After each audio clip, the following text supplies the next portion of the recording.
I believe that नहीं वो एक मीडिया में एक अखबार के खास में अगर एक कोई खबर छपी है उसको एक खास होता है। हम लोग मीडिया के लोग हैं, अगर मीडिया में ये सब चलता रहता है, ये आपको हम भी थोड़ा सा वास्ता है, लेकिन इसका जवाब जरूर नफीसा देंगी। आखिरी कॉल सुन लेता हूँ क्योंकि वक्त बिल्कुल कम है। ये नहीं है कि ये जवाब देने लगे और फौजिया बीबी को मैं मौका न दूं। इंसाफ, ये तो खैर ना इंसाफी होगी ना। जरा आखिरी कॉल जी। हेलो जी, फरमाइए सर।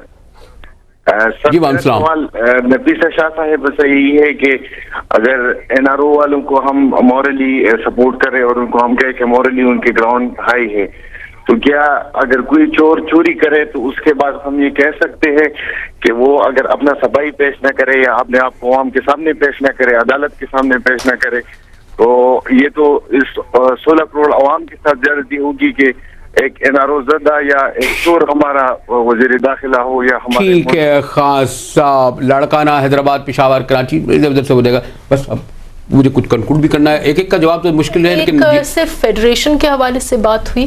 देखिए, अगर ये तकारीर जो है वो अवाम की कंजम्पशन के लिए थी, लेकिन ये अपनी जगह पर हमें एक कॉशन तो करना है कि हम मेरे ख्याल से वो पॉइंट आउट यही कर रहे होंगे कि एक किस्म की साजिश चल रही है जमहूरी हुकूमत की। जब भी जमहूरियत को धचका आया है, फेडरेशन को ख़तरा हुआ है।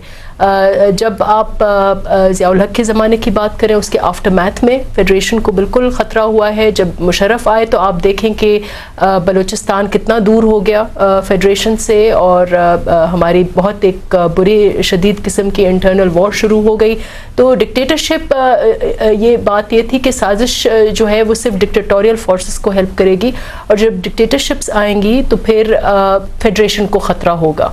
मेरे ख्याल से ये एक इसमें कोई अनरीजनेबल बात नहीं है, और ये हम सब की जिम्मेदारी है कि हम फेडरेशन को जमहूरियत के थ्रू हम उसको जोड़ें। जहाँ तक दूसरे सवाल था, आई रिस्पेक्ट दैट बिल्कुल, लेकिन ये कहना कि ये लोग चोर हैं, देखें आप अगर लॉ आपने पढ़ी हो, मैं चाहूँगी कि आप लॉ भी पढ़ें, आइन भी पढ़ें, कि आप किसी को कंडेम नहीं कर सकते और अस्यूम नहीं कर सकते कि वो चोर हैं। हाँ, उनके पास इल्ज़ामात हैं, लेकिन आप खुद फॉलो करें उनके केसेस को कि 12 साल से ये लोग फेस कर रहे हैं चार्जेस। और आप लोग जो हैं, आप अवाम हैं, आप मुनसिफ हैं, आप ये फैसला करें कि अगर एक तो ये लोग खुद अपने आप को कोर्ट के आगे पेश कर रहे हैं, ये खुद इस चीज़ की वो है कि दे आर ब्रेव इनफ, और वो कहते हैं हम जो भी इल्ज़ामात हैं, हम कोर्ट अगर हमें कंडेम करता है तो हम उसको रिजाइन करते हैं। लेकिन ये अस्यूम करना कि वो चोर है, मैं समझती हूँ कि ये आप हमारे साथ नाजायजी कर रहे हैं। दूसरी एक पॉइंट मैं सिर्फ ये कहूँगी कि इस मुल्क में सिर्फ सियासी कुव्वत, देखिए सियासत और जमहूरियत, इन दोनों की कॉम्बिनेशन इस मुल्क को बचाएगी। लेकिन हर दफ़े ये क्या होता है कि जमहूरियत आती है और करप्शन की एक आप छड़ी लेकर आप सियासी कुव्वतों को मार मार के आप उनको अंदर कर देते हैं जेलों में। इस वक्त we need leadership, we need political cohesion. किसी भी पार्टी से हो, हमें मुत्तहिद होकर इस मुल्क को बचाना है। अगर हम पॉलिटिकल फोर्सेस को डिमोरलाइज करेंगे तो वही कुव्वतें जिन्होंने अवाम का इस्तेसाल किया है वो वापस आ जाएंगी, और फिर हमें कोई नहीं बचाएगा। मैं सिर्फ इतना कहना चाहूँगी कि मैंने, नफीसा ने बहुत अच्छी तरीके से बातें की हैं, आई अप्रिशिएट दैट, मगर मुझे इनसे इख्तिलाफ ये है कि मुझे ये टेंडेंसी पाकिस्तान पीपल्स पार्टी की समझ में नहीं आती कि ये अपने को सिर्फ जमहूरियत का अलमदार समझते। पाकिस्तान में बहुत जमहूरी फोर्सेज हैं, पाकिस्तान के अवाम बहुत जमहूरियत चाहते हैं। हमने तमाम अवाम ने चीफ जस्टिस के केस में दिखाया है 2-2.5 साल तक, जबकि इनकी पार्टी की लीडरशिप तो कई दफा श्योर नहीं थी कि भाई आना है कि नहीं आना है, कि हमने चीफ जस्टिस को सपोर्ट करना है कि नहीं करना है, मगर हमने सबने जद्दोजहद अवाम ने की। यहाँ सिविल सोसाइटी है, यहाँ मीडिया है, यहाँ अवाम है, यहाँ बड़े शऊर लगने वाले लोग हैं, और यहाँ बहुत जमातें हैं जिसमें अल्हम्दुलिल्लाह बड़े फख्र से मैं मुजाहिद भाई कहती हूँ पाकिस्तान तहरीक इंसाफ अव्वल है।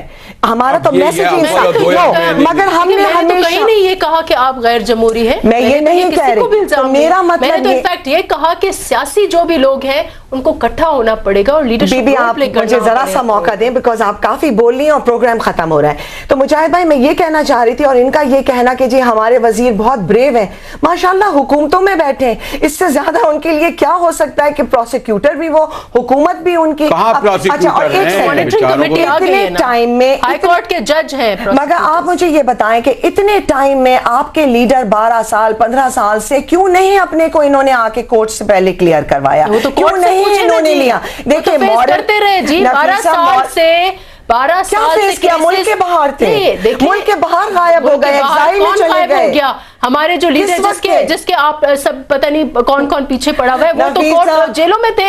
एक दिन अडियाला जेल, दूसरे दिन कोट लखपत जेल, तीसरे दिन लांडी आप जिस जेल। लीडरशिप की बात कर रही हैं, तो आपकी उस लीडरशिप वक्त मुल्क देखिए के 12 बाहर साल थी। मिले ये कोर्टों आपकी के, नहीं। तो कोर्टों को क्यों नहीं उन्होंने आपकी प्रूव किया लीडरशिप उसके सिर्फ खिलाफ? एनआरओ के बेसिस मुल्क में वापस आई। आपकी लीडरशिप जब पाकिस्तान आई, जब उनको लगा कि अब हम हुकूमत में आएंगे या हमारा चांस बनता है। और दूसरी बात में इलेक्शन लड़के आए हैं, बेशक बहुत खुशी की इलेक्शन बात लड़के है, आए बड़ी हैं, अच्छी अवाम बात के है, मैंडेट से आए बहुत हैं। अच्छी बात उस वक्त है। जिस माहौल में अवाम से हम वोट मांग रहे थे, एनआरओ वाज अलाइव। उस बेशक। वक्त अवाम ने क्यों नहीं कहा आप एनआरओ से एनआरओ उस वक्त तो हम आपको वोट नहीं बेनजीर भुट्टो देते? साहिबा का असैसिनेशन हो गई थी और बहुत मसले थे। और दूसरी लेकिन एनआरओ वाज अलाइव, तो उस वक्त लोग अवाम ने हमने जो वोट लिया उस वक्त एनआरओ ये बात मुजाहिद भाई, तो मेरी हमें आखिरी वोट बात। मिला है। ये हर वक्त साजिश की बात करते हैं। साजिश इनके दिमाग में क्यों है? अगर ये कौम के नुमाइंदे हैं तो कौन इनके खिलाफ साजिश कर सकता है? अगर इनकी ताकत कौन से आ रही है तो कि इनको जब आप कौन लोग हटा मिड सकता टर्म है? इलेक्शन का मुतालबा करने लगेंगे तो साजिशी तो कहा कौम जाएगा के ना। मसाइल हल आप करें क्यों मिड ना। टर्म इलेक्शन का मुतालबा रोटी कर रही दें, है? लोगों को आटा दे, चीनी दे, जमहूरियत का ये तकाजा है कि जिसको अवाम जब का कौम की mandate खिदमत है, करेंगे तो इनको साजिशें नजर नहीं उनको आएंगी। 5 साल इनको साजिशें इसलिए नजर आती हैं कि सारे टाइम ये बेचारे इनसिक्योर रहते हैं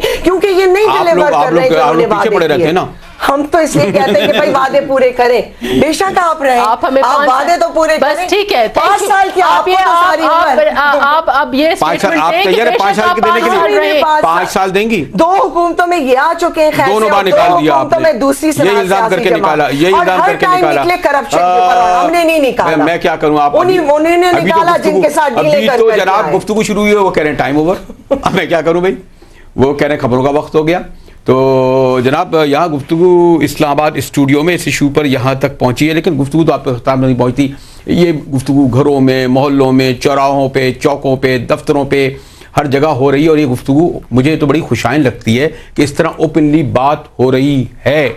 हमने देखा है एक ज़माने में पुराना जो डिक्टेटरशिप सेंसरशिप का दौर था, इस तरह कहाँ गुफ्तगू हुआ करती थी। मैं इस्लामाबाद स्टूडियो में अपनी दोनों मोहतरम एक या दूसरे हवाले से मेरा कुछ ऐसा ताल्लुक़ ख़ास है, अगर कहीं कहीं मुझे आप लोगों को ये फील हुआ हो या महसूस हुआ हो कि किसी एक जमात का ऐसा बिल्कुल इरादा नहीं था, गैर इरादी तौर पर हुआ होगा। लेकिन मैं फौजिया नफीसा का शुक्रिया अदा करते हुए इस्लामाबाद स्टूडियो से इजाज़त देता हूँ। देखें कल अगर यहाँ रहा तो यहीं बैठ कर गुफ्तगू करेंगे, वरना अपने शहर कराची में आपके सामने इसी वक्त हाजिर होंगे।